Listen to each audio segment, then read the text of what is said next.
Thanks for joining us on American RVer. We have a great show lined up. First, Peg speaks with Gary and Karen Swaim of Custom Coach Connection. You may know the Swaims from their days of satellite sales and installation. They have expanded into coach renovations at their Sevierville, Tennessee location. They'll tell you more.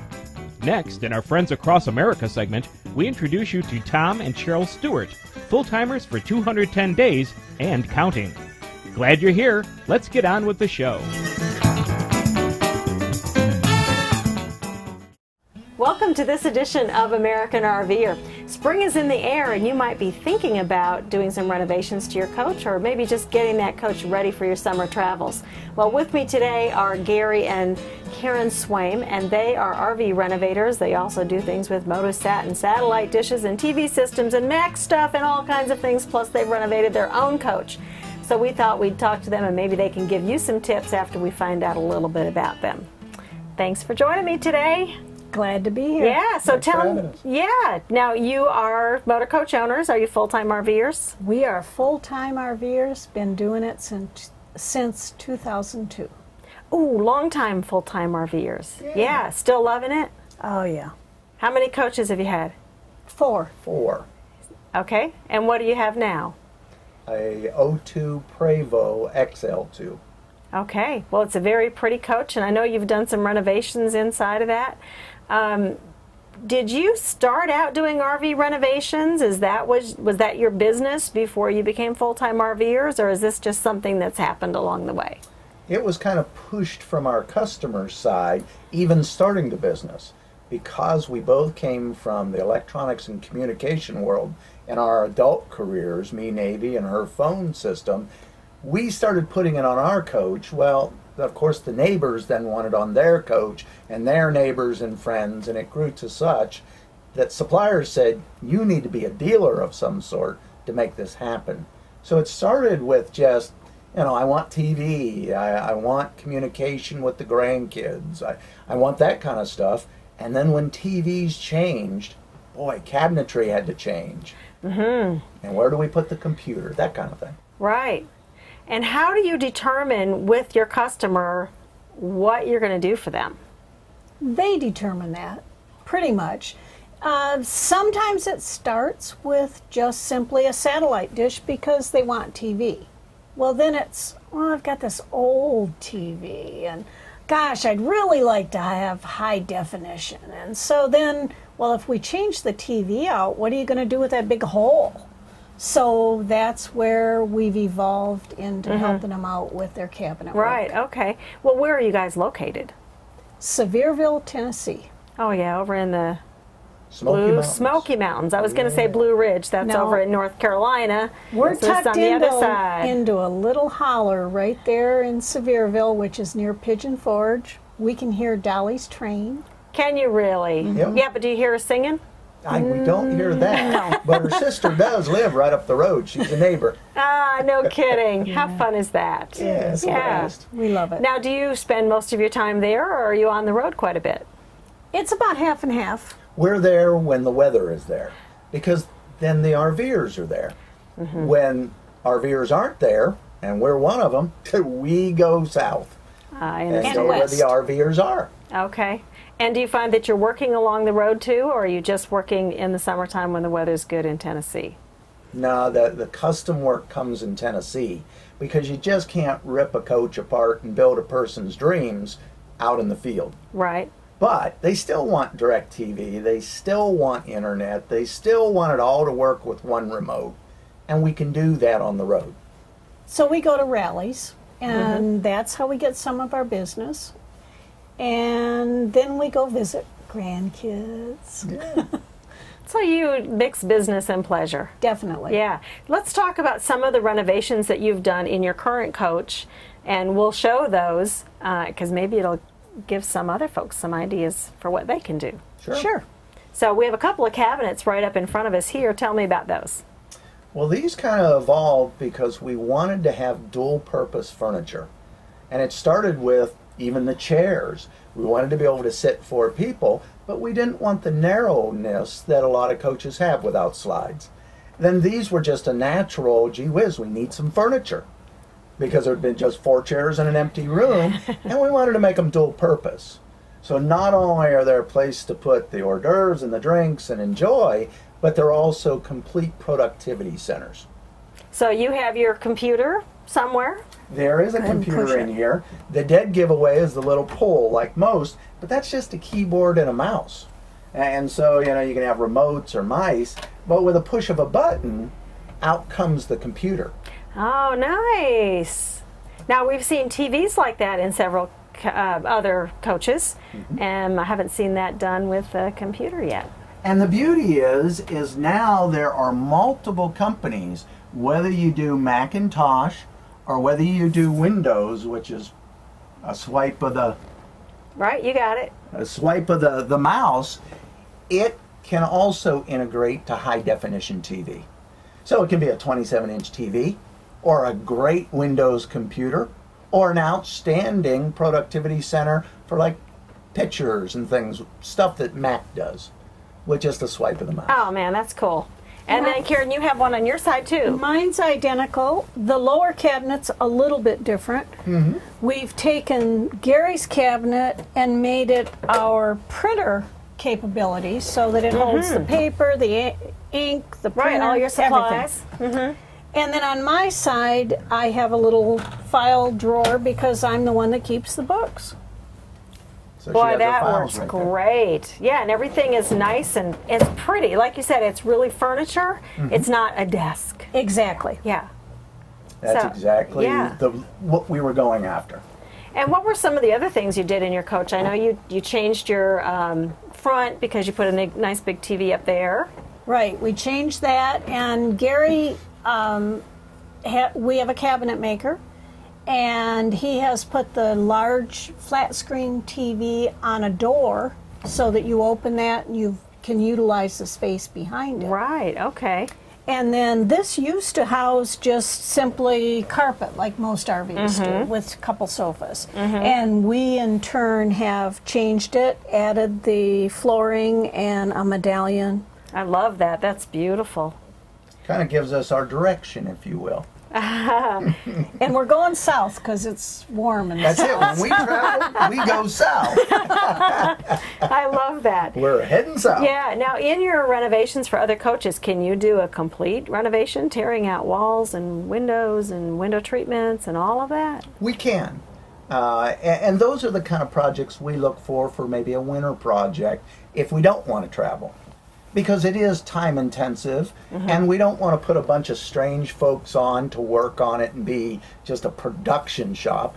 We want that special attention where me and Karen are with the customer, getting their ideas, incorporating it with workers that understand family, dreams, and, hey, this is my pride and joy. I want it the way I want it. Company name is 3 words, Custom Coach Connection. And we can be found at that website, www.customcoachconnection.com, or you can go to Gary at Custom Coach Connection for an email.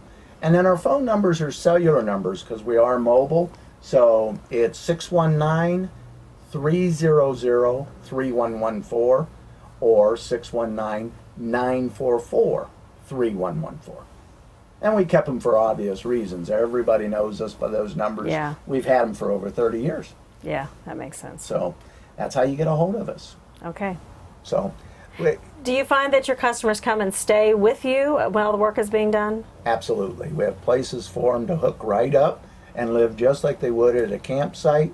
We visit. We have happy hours just like when we're out on the road. Oh, that's great. You bet. Okay, now back to your personal life a little bit. Do you have a favorite place or a favorite winter destination?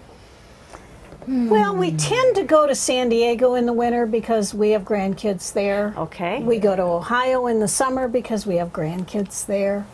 And we love Tennessee. Oh, it's such a beautiful state. You really can't beat it. Yeah. All that green, lush green. And where we're at, we're about 10 minutes from the hustle bustle of tourism. Yet at night, if there's no moon, you can't see your hand in front of your face. Yeah, the crickets is the Wow. only thing you hear. Wow. Are you anywhere near that Cades Cove?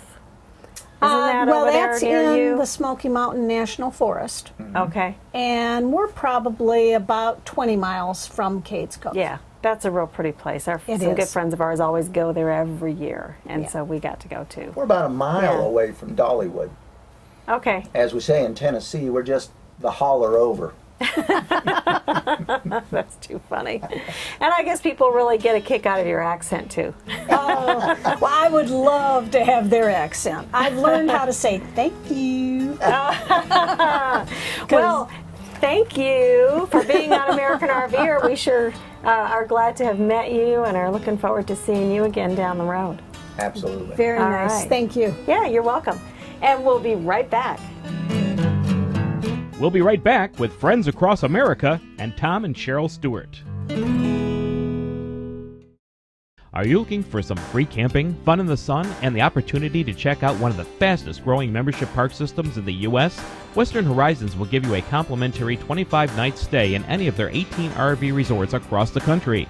Just go to the American RVer homepage, click on the free Western Horizons camping link, and download and print the front and back of your free certificate. Read the back of the certificate for all the details. Check out Western Horizons plus camp for free. Go to www.americanrver.com for your free certificate.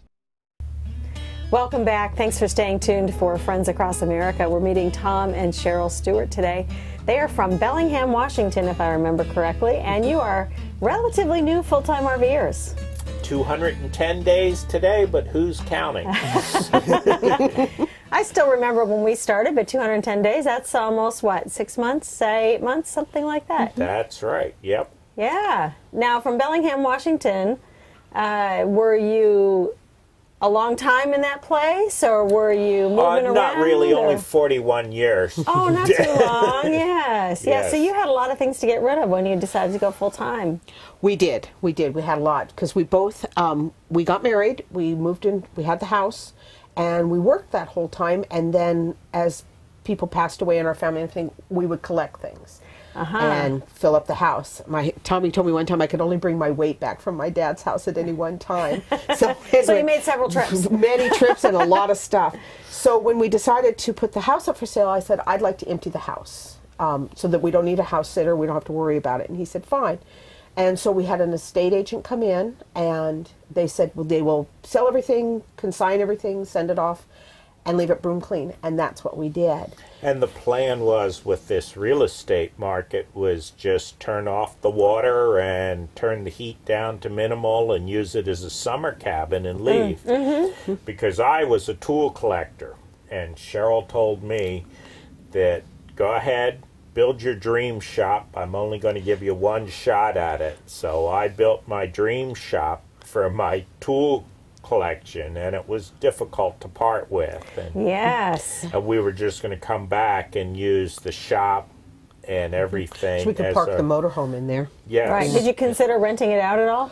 We thought about it, but I didn't want to have to deal with that. We'd already had a house sitter, and she had to replace like the water heater and the dryer and things like that. And that's what you have to do. We weren't anywhere near there to be maintaining a house for a renter.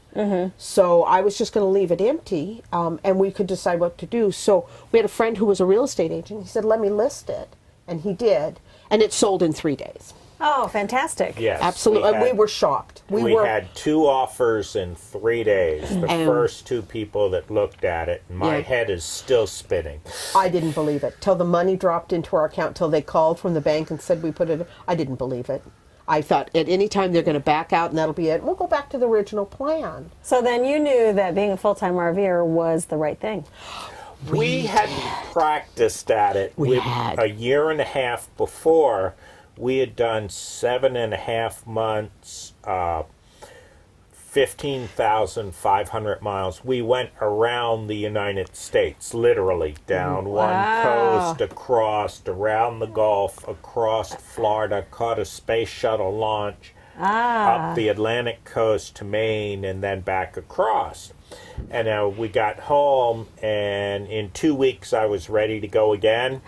And in 2 months you couldn't get me out of the house with a pry bar. Yeah. And I told Cheryl, I said, it's not right for that motorhome to sit in the shop and not be used. It's too nice, and we put too much into it for it just to sit there. And she said, well, your sister was a dear as a house sitter, but she readily admitted it was too much house for her to maintain. So something had to give, the house or the motorhome, the house or the motorhome, and it went back and forth. I was so surprised when he said it was the house. I really was. Were you rooting for the motorhome? I was rooting Cheryl? for the motorhome. I was ready. You know, if you're ready to empty the house and everything, then you're ready. And usually it's not the wife. It's usually, from what I've done in my small little poll, it's usually the wife that can't part with everything, and it's the husband that wants to go to the motorhome. But I was ready to be done with it. As I walked through the house, you know, everything, we weren't working anymore. And it's a lot of maintenance. There was a lot of yard work and projects and painting to be done and we things had to just shy of 3 acres, so it was and that was one of the things. We were coming into July, and it was time to start getting ready for fall and winter, and the house needed to be painted, and just like Neil Young says, it's hard to make arrangements with yourself when you're old enough to repaint, but young enough to sell. So I don't know where he came with that one, but he used to say that. But I mean, I said, you know, you've got to get started on these projects. It's July, and winter's coming, and it was just, so we listed it, and it went like that. So and then that winter you were gone. We were gone. We rolled in winter August. Is this winter. Yeah, that's right now. Yes. We rolled in August Okay. and went south to a place we love called Copalis, Washington, which is just north of Ocean Shores and just south of where the vampires and the The Twilight Olympic thing. National Park, yes. And we hung out there for a little bit, and I wanted to be south of the Siskiyous by October. Because one day we were driving on the freeway, and Tommy goes, look, Cheryl, they're all heading south. And I said, I'd like to be going south. It was October. Right. The leaves were down. It was getting cold. So we did. And we just, one golden day after another, just kind of wandering down and going different places, mainly going places to fix the coach. We've just done a lot of that. Some things broke on their own. No, it's maintenance. Yeah, and now I don't have my shop to do it, so this needs to be done at this amount of time and everything. Yeah. So we just work it into the schedule, and it's worked And out we go well. to the factory to have it done if we, you know, make that If our you done. can. I think other people do, you know, golf and other things. We go from factory to factory. Okay, and yarn shops. Yarn I shops. guess, Cheryl, you're a big knitter and crocheter. I love to knit, and and crochet. So I try to go to every yarn store in the area when we go to a place. I do have to kind of ramp back on my purchasing. Because otherwise the whole coach will be filled with little balls of yarn. It has been. It has Trust been. me, When we had the house and we did that long trip up, I went to all these places and I was sending boxes of yarn home UPS, and the house sitter was like hauling these big cardboard boxes in and stacking them up. And when I came home, I had this big pile of yarn. So when we sold the house, of course, I put the souvenir yarn aside, special things, and then all the rest of that went. And that it's hard to find a buyer for something like that. So if you do empty the house, you need to really steady yourself and hold on, because things sell for pennies on the dollar, not what you would think. And what sells and what doesn't is amazing. Because Tom's mother... I spent a lot of time on the internet researching. Yeah. Going full time, and got some great tips and some great advice. So I recommend anyone who's thinking about going full time, start researching on the internet. There's lots of great forums and lots of good advice. Lots of good advice out there. One of the things they say is that stuff is only going to go for pennies on the dollar, but it's only stuff. Yeah. So. Don't get a storage locker, and take pictures of it all. So I took pictures of everything, and if I want to go and look at my mother's, my mother-in-law's tea set, or things that belong to my mother, or even the pictures, I can just open up my computer and look at the pictures and put it away. And I don't have all that there. And I think so you have the memories, but not the stuff. Right. That's exactly it. I saw a gal one time say that it's all here and here. And it's true. I think that's true. That if you leave that behind, then you have to dust it. Yeah, that's true. Or pay for that storage fee. Or pay for that storage. Yes. Yeah. Well, thank you so much for joining us today. We sure Have enjoyed meeting you. You guys are delightful, and we wish you great We are having a good journeys time. ahead. We're fine. Great. We're gonna, well, if we can, we enjoy Texas, and if we can get out of here without that S word happening We that hear they're that talking about snow and sleet for tomorrow night. And Yeah. I told Tommy, I said, it's cold here. It doesn't last that long, though. Great. That's Trust me. reassuring. It'll be okay. Yep. So, yeah, it was nice meeting you. It was, folks. yes, and all of your workers and stuff, and I'm very happy. So everything went beautiful, and I went to a great yard store outside of town here yesterday, so it was fun. Yeah, in good. Farmington. Good. Yes. Awesome. Thank you guys very Thank you. much. Uh-huh. And thanks for watching us on American RVer. We'll see you next month.